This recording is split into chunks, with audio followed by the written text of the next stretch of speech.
Anyone interested in grabbing zombie takeout and hitting the cemetery?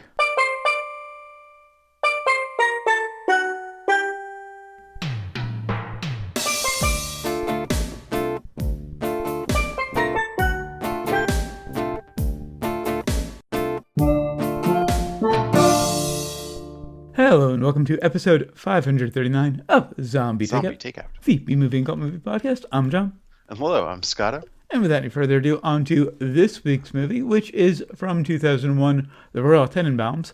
And I had to be careful how I pronounce that because I've always heard it as Tannenbaums. Like Christmas tree in German. The first time I realized the spelling of it was when I was starting to do the notes. Like, there's no A in the beginning. All right, Tenenbaums. Yeah. Of course, this is our tribute to the great Gene Hackman. And of course, don't want to get too into that story. It was very much a surprise and quite dark when we found out that we got the coroner's report, but we really don't want to. For someone who died at home, it's still a horrific way to die at home. Yeah. That's what's just mind-boggling about the whole thing. Anyway, on to the impromptu plot summary, sponsored by Family Dynamics. There's nothing more existentially terrifying. And also brought to you by Speckled Mice. Get yourself a rodent Greek chorus today. All right. So we have the parents getting a divorce. The father is a monumental asshole, and he pretty much he doesn't come out and blame the kids, but he says things like, well, we did make a lot of sacrifices when we had kids. And, he just doesn't quite get it, And how they get so bad, I don't know. They don't fill in a lot of blanks, but you from what you can see, they all get their own complexes and their own ways. All of the kids are prodigies. They're all gifted. Yes. And that is a trope. And I don't just mean in media. I mean in real life of gifted kids. Gifted kids often don't have a great future. I guess, depending on the pressure put on them. I think the confusing part is the mother isn't really putting that same kind of pressure on them. I mean, she does, run them through, a lot of things. Well, I don't just mean gifted as smart. One of them ran a successful business before he was a teenager. The other was a tennis star in his teens. The third wrote a produced play before she hit her teens. And yet she was adopted. So it's just they were not necessarily a genetic thing. Although it was implied that she was the least successful when she was young. Like they kind of said nobody really liked the play. She was just a kid writing plays, probably trying to perform up to the level of her brothers. Right. And even the goofy friend across the street, Eli. So, as they get older, the businessman is still running his business, only he's got this whole militarized thing with his kids pretty much. But of course, he suffers a terrible tragedy, and we're seeing the after effects of it. So there's a reason why everything is just so tense for him, because he's afraid that the rest is going to come for his family. And this is a Wes Anderson movie, so it's a comedy. Right. The tennis star, Richie, he is out at sea. I'm not sure what, like merchant marine or something. I'm not sure exactly what that situation was. And then the daughter Margot, the adopted daughter, as they were even introduced, she is kind of shacked up with some professor who's 20-something years older than her. Yeah, I mean Bill Murray to Gwyneth Paltrow. 22 years in real life. I don't know. They didn't specify the character's age. It looked about that much anyway, yeah. And the most successful person, of course, was the goofy neighbor across the hall who, wrote some shitty novels that a lot of people went and bought because they're idealized Western things. Made up a word that I'm kind of fascinated by. um, so in the middle of everybody being at their worst is when their father, Royal, decides he's going to come back and try to win the family over because, well, they never actually got a divorce, but it was reported to him that Etheline, the wife, the mom, met someone new, and he couldn't stand to that she would be happy without him. I think So I think this is the first time I've seen Danny Glover with a full head of hair. yeah, yeah, definitely. He looks Or very different. maybe some back in the old days. I'm Maybe. trying to think of something from the 70s he might have been in. Mm. Um, so he does it in probably the worst possible way, Royal. He fakes having cancer and that he's going to die in 6 weeks. Um, why it kind of shows that Etheline is not very observant because it's very obvious he's lying. For the He first kind of time in my life, I'm fighting back a dice reference. he he outs himself a few times in the conversation, but she doesn't. She back and forth whether he's really dying or not. Mm. But in the end, she decides he's dying and takes him back in, and he sets up a fake medical thing in the room. With his The, assistant, Pagoda. yes, and the elevator guy from the hotel plays a doctor for him, and they, of course, I'm thankfully the ruse is blown not too long into it, because if this went too long, it would have been like, oh, come on. And of course, he gets chased out of the house, and but then he realizes the time he'd spent with his family was some of the best time of his life, and so he tries to still pursue a relationship with them and redeem himself in some way. Maybe not redeem fully, because who could ever come back from that? But at least have some sort of relationship. And well, they get married. Not Royal, Etheline and Mm. Henry, the Danny Danny Glover's Glover's character. character. They get married, and of course have this wildly interrupted Mm. wedding ceremony because Eli is just always on drugs and can't get off and winds up crashing the wedding? Literally. Huh. Yeah. He's a wedding crasher. You're leaving out the most disturbing part, at least for me. Well, yeah. Richie has a thing for his stepsister or adopted sister, and I think when he realized when her husband hires a private detective, her husband confides in Richie about their marital troubles, and the real Margot is spelled out to him by this detective, Mm. and the relationship she's had, and she was a smoker and nobody knew it, and he finally And he had feelings for her ever since they were young. Uh, yeah, in the time since she left home fairly young, I think like 14 until 30, she had quite a bit of experience. right, she went from relationship to relationship to try And this is to spelled just out live. to her brother. And it's spelled out to him. So I think either the illusion was shattered Mm. that he was never going to be with her, or just his idealization of her was Mm. shattered in that. Yeah. And his answer to that was to try to kill himself. And yeah. Mm. So on top of all of that, I know I uh, have a reputation for bitching about romantic subplots, and even I will admit sometimes that's a little excessive for me. But this time I'm justified. this this could be the worst romantic subplot in the history of cinema. It really could be. the, most of the time I'm not with you on Right. the anti-romantic subplot. I mean, most of the time I'm like, oh yeah, facet of life, whatever. Or just, offering something for everyone kind of thing.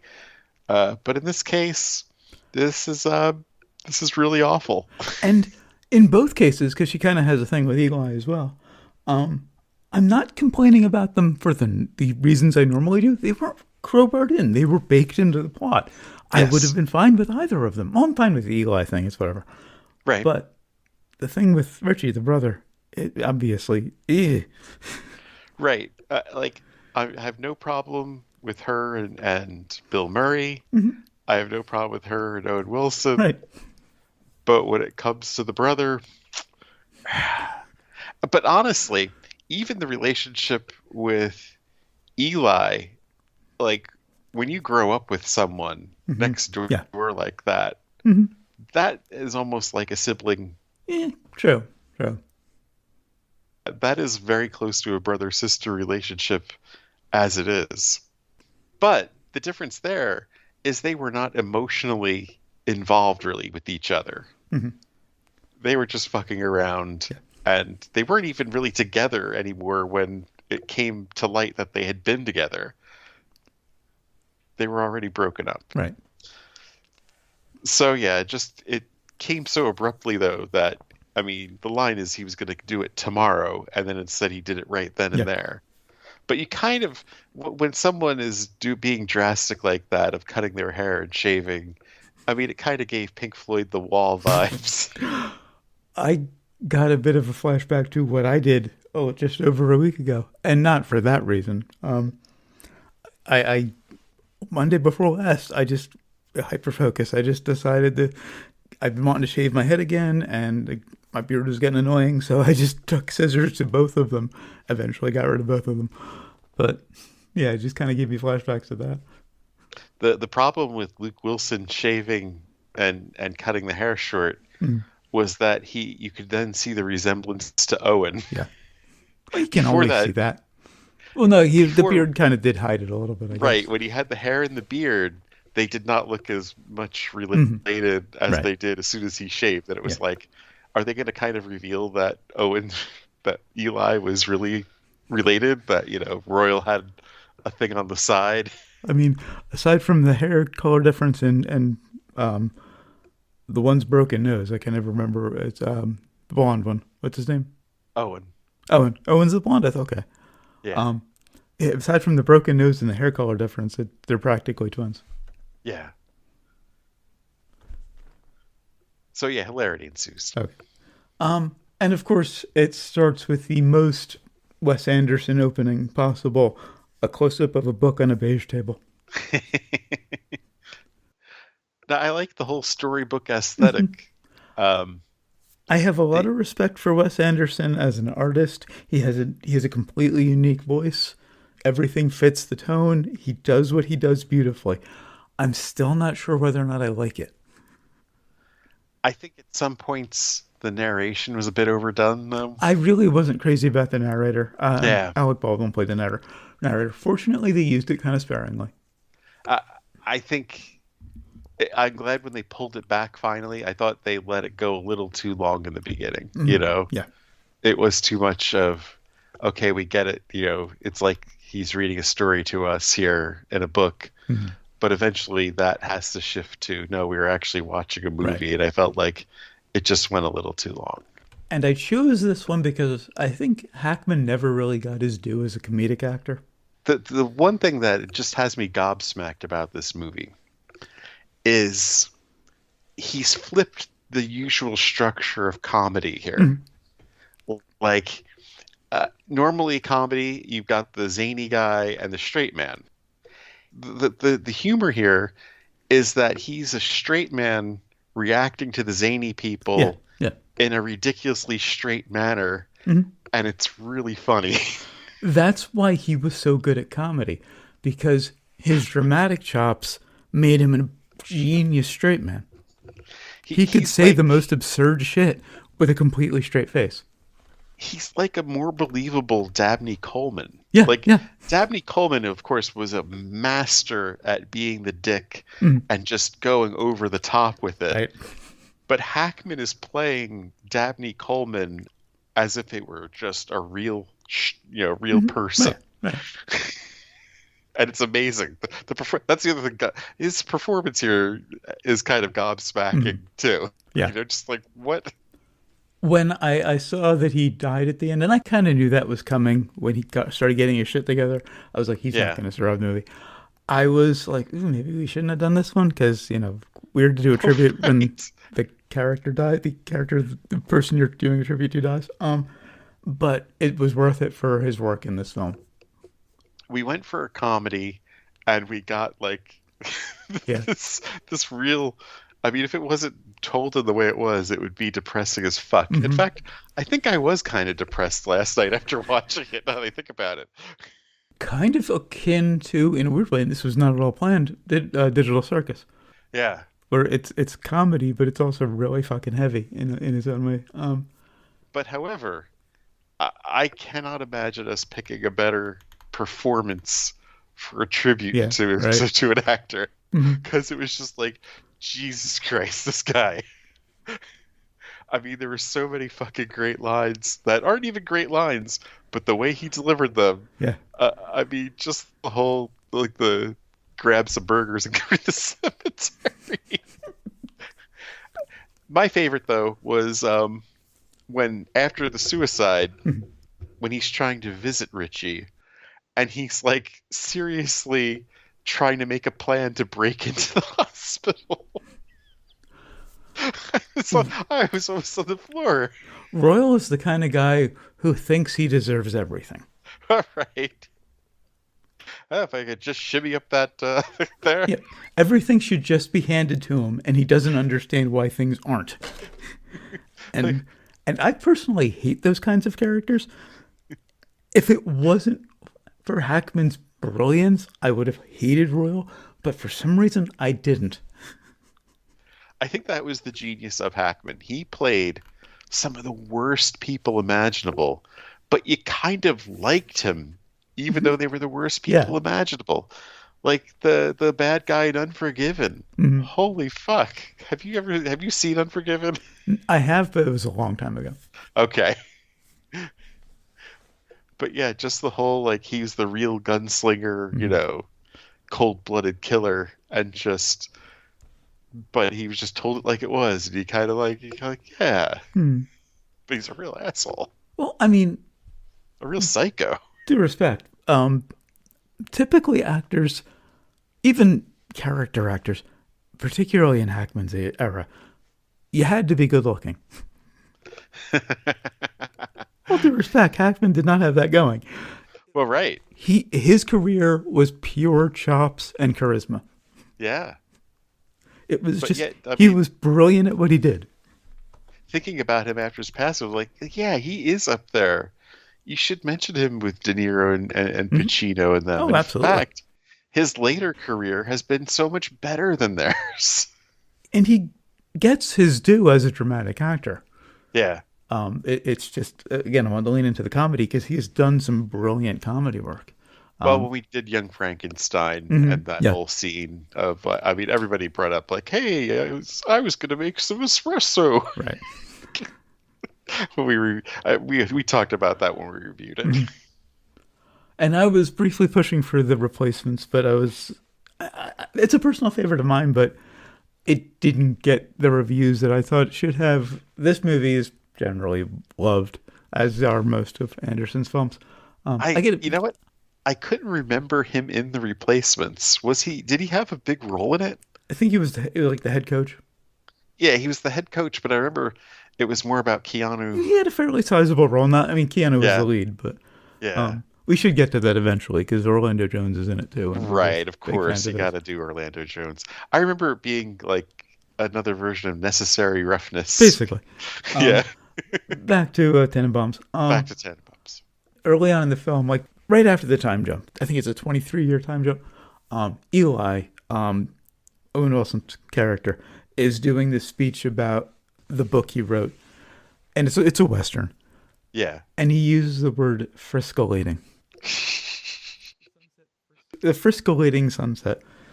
It was so convincing as a real word, I had to look it up. Whenever I encounter a word I don't know, I have to look it up. It's it was invented for this movie, but I love that word because you know what it means just from the context it was used in. It was brilliant work on Anderson's part. It's funny. Instinctively, I hate Owen Wilson, Same. but every time I see him, I'm like, he's really fucking good. I don't know how that started because I don't have the same issue with Luke as much. Right. Maybe it was Zoolander, and I like Zoolander, but his character in that was so annoying. I just think it's the way he looks. Oh, okay, That wow. just I just have a negative reaction to his appearance. Uh-huh. But then when I see him in something, it's always I'm like like even like the Rush Hours with Jackie Chan. Hmm. Just I mean he's perfect with them. Hmm. And then you see him in this and man what a fuck up the character is. I mean, not just touring like for the Western book, but wearing all the fringe and Yeah, yeah. shit. And then when that makeup on his face when he got the Uh-huh. car accident at the end, just batshit crazy. I'm just And of course, realizing I want to see him now in Sheen's role in an Apocalypse Now remake. maybe that's not a bad idea. I Uh, think we might have talked about that when we did Bottle Rocket. We've maybe. only done a few Wes Uh-huh. Anderson. Right. I loved the beat up cab that Margot takes when she leaves her husband. This cab is just wrecked. Not like had recently been in an accident. It was just an old car on its last legs that was not taken care of. I just got a kick out of that. And the cab company was called Gypsy Cabs, which wasn't that like a thing in the old back in the day, like the 70s Mhm. or 80s even. A gypsy cab was kind of a bootleg, unlicensed cab. Right. So to actually have the cab company called a gypsy cab. And that's interesting because the movie starts in the late 70s and then jumps to like 2000, 2001. Now I'm not sure. I liked. I mean, the way Hey Jude kind of worked in that beginning. Mm, I mean, could it be on the nose a bit too a little bit, much? yeah, yeah. At least I it mean, wasn't the original. I think I saw something where when they did the first screenings, it was the original, Uh, and that they, I don't know if it was a rights thing or if it was just too over the top, you know, to switch to that orchestrated version. Uh, I don't know. Do many people know that it's a father neglecting his kid? I think that the story of Hey Jude is pretty well known. Why Okay, McCartney wrote it. yeah. Um, Well, it's about John, you know, mhm. John Julian Lennon. It neglecting was written. Julian. Yeah, McCartney wrote it to Julian Lennon to kind of yeah. reassure him. I think that's pretty well known. Um, Anderson has this thing in his films where he kind of fucks with time a little bit, where you're not sure when anything is set. Yeah, it's almost a timeless Mm-hmm. setting, which is it's appreciated, honestly. Mm. You don't have to worry about the historical accuracy of Yeah, anything. I was very surprised to see a specific year at the end of this one. Yeah, yeah, they have it at the it ends in the present day. Yeah, in fact the exact year that the movie was released, 2001, which just Yeah. surprised me again that they would set it that precisely.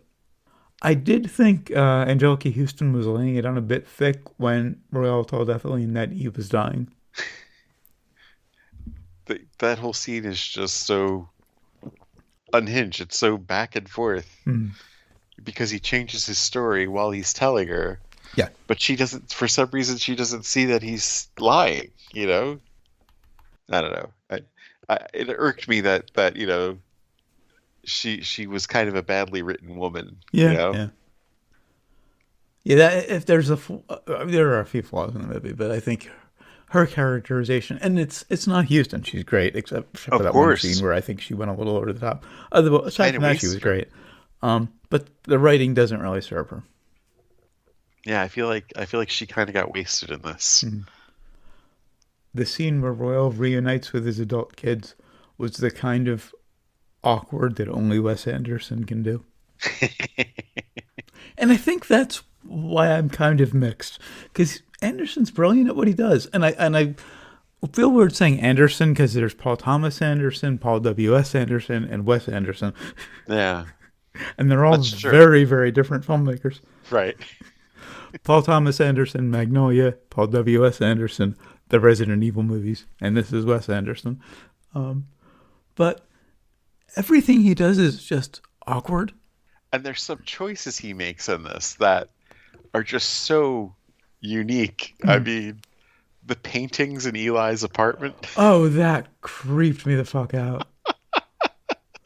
It's like it's like right above like Vigo from the second Ghostbusters movie. There's a It's just so scene great. where Richie and Eli, the Wilson brothers, are having a conversation in Eli's place, and the camera is quickly switching back and forth between them. And behind one of them is a painting of these four guys on ATVs with these weird masks on. One's like a bunny mask, and I don't know, a bear mask, and behind the other brother is a painting of the same four guys beating the shit out of somebody. And they're massive paintings, and they Right. just you get these quick switches between them, and it just really messed with my head. And he frames it so they're in the shot. So the people are Mm, kind of back a bit, yeah, and this giant painting is taking up a good two-thirds of the screen yeah, yeah. about. And they're just fucked up paintings. I mean, that's just that's a choice, man. I respect Anderson tremendously. I just don't know if I'm on board with it. I want to be, because it's weird and I love weird, but Yeah, I'm definitely on board with that. Making a choice like that, that's brilliant. Danny Glover does a great pratfall. Um, in an earlier scene, he had proposed to Ethylene, and he goes to her work. She teaches archaeology, and they're walking along, and he's apologizing for proposing to her because it kind of, it led to an awkward scene. Yeah, And he just sinks at one spot. just falls into a hole. He just falls out of frame. Yeah. And I actually slowed it down. It's the entire thing is Danny Elfman is Danny Glover. He actually did the stunt himself. Very impressive. Yeah, the physical comedy in this is really, really strong. I mean, Mhm. that whole wedding scene where they're just running Yeah. around. Oh, and the failed intervention where Mhm. Eli's just like, "Can I just get a few things Yeah. to go?" And of course he's gone. Yeah. Oh, the other thing that creeped me out, aside from the incest, and I'm calling it incest. I don't care if Of she's course, adopted. yeah. Is the way that Chaz, Ben Stiller's character, was turning his kids into clones of himself. Like His they're whole all wearing the same identical red tracksuit with this the whole same hair. strange militaristic, Yeah. like we're gonna do drills and stuff. Hmm. Although I loved Royal's line to his kids, he's trying to meet them through Chaz, and Chaz doesn't want to do it because he hates his father.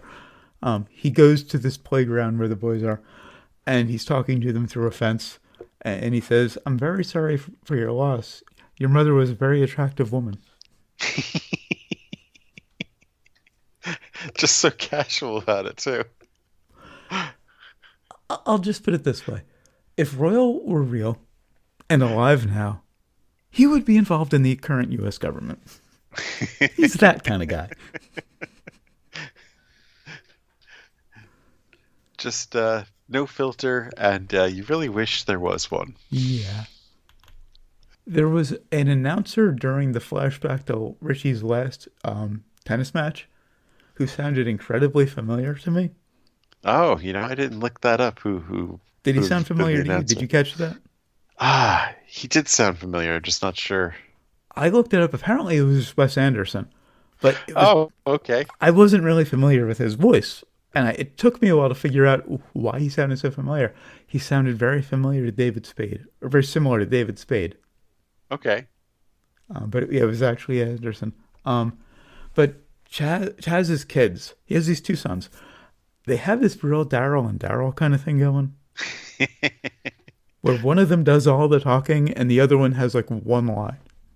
It's always great to see someone really use child actors Mm-hmm. to perfection like this, Yeah, yeah, Not to ask them to do too much, but just, but get what you need out of them, yeah, yeah. and it works. Mm-hmm. They're all spitting images of who they're playing. Yeah. I mean, Oh yeah, the with younger versions of the siblings were great too. yeah, Yeah. just amazing. Mhm. When Richie points out to Eli that Margot is adopted, because he's trying to justify, being in love with his sister. Yeah. It had the same energy as the guy in his late 20s who points out that 16 is legal.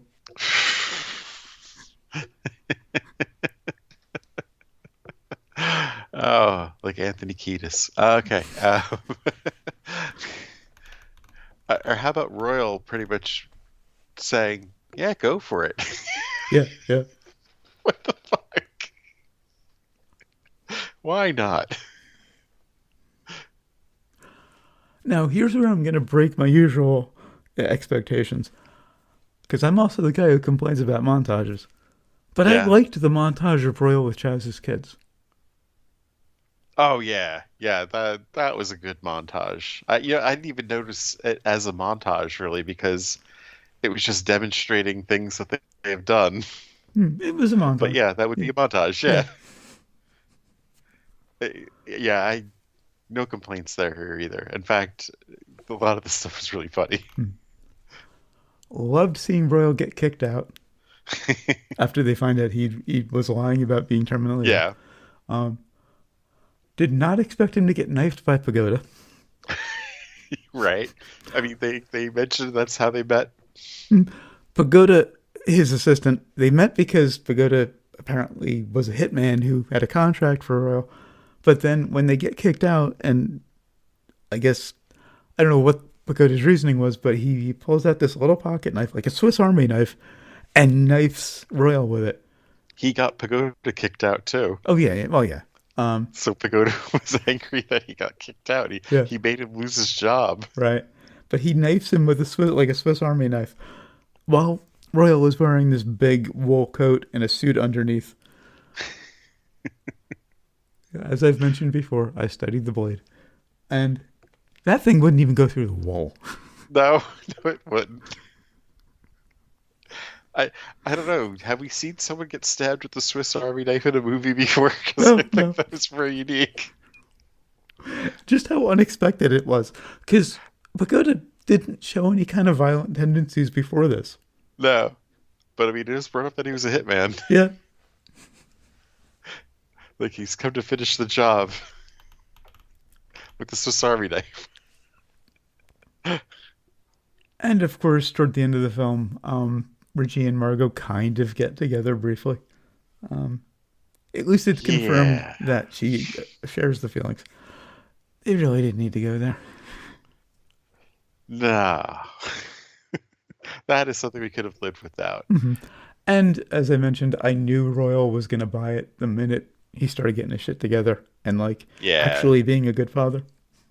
And it made sense, He talked about his own death a number of times in there about Yeah, wanting, headstone like that for himself. right. I loved Henry, Danny Glover's character, making the distinction between an asshole and a son of a bitch. Royal apologizes because a lot of people think he's an asshole, and Henry says, "I don't think you're an asshole. I'd say you're more of a son of a bitch." Like, I would love to know what his distinction there is. And I wanted to be annoyed that they were redeeming Royal, but I wasn't. And Same here. again, it's Hackman. It's got to be Hackman's performance. I was thinking about that. Most movies, I would be so annoyed that they were giving him a redemption arc. But it's the point of the film, Hmm. It's the worst of the worst, and it's Hackman pulling it off. Yeah. He puts in the work, Hmm. where he's not like Right. he's He earns it. despicable but likable Yeah. somehow, and only Hackman can do it. Mm.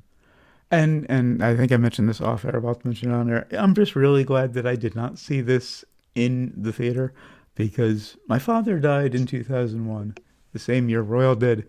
Was born in 32, the same year Royal was. You see his tombstone at the end, and he both died the same way. And this came out like 6 months after my father died. Maybe we should have gone with the replacements for our own mental health. It's fine. We took last week off because COVID was kicking your ass. What I didn't mention Yes. until tonight to you was that for the past couple of weeks, depression's been kicking my ass. So yeah, it was not a good time for me to see a suicide attempt. But yeah, I'm glad we went with this. But it was yeah, there were some surprises. And I I'm just kind of freaked out that the same birth and death year and the same cause of death as my father. It was in the same year that the movie Yeah, came out. That's just insane. that's a lot to take in there. Yeah, I'm glad it was 20 something years later. Anyway, on the brains, On to brains. Or sequels and remakes. there's nothing. I don't think they actually could. I mean, I mean, I guess you would do the next generation, eh, Chaz and his nah. kids. Hopefully not Margot and Richie's kids. One thing I have to give Anderson is he does not do sequels. I don't think he's ever done a Good on sequel. him, yeah. No, no, I don't think he has. Um, really liked it. Just there were some things I could have lived without, as we've been over. I'm going for. Yeah, this has been tough. I've been between 4 and 4.5 because, you know, the story flaws that we mentioned. But Hackman's just so good. I'm going 4.5. And what have we learned? I need help. And I learned that gifted kids grow up to be fucked up adults, and take that from a former gifted kid. And that's it for the Royal Tenenbaums. Until next time, when we'll finally be reviewing Max Headroom. Always remember, Nice. never forget, wherever you go in life, There there you you are. are.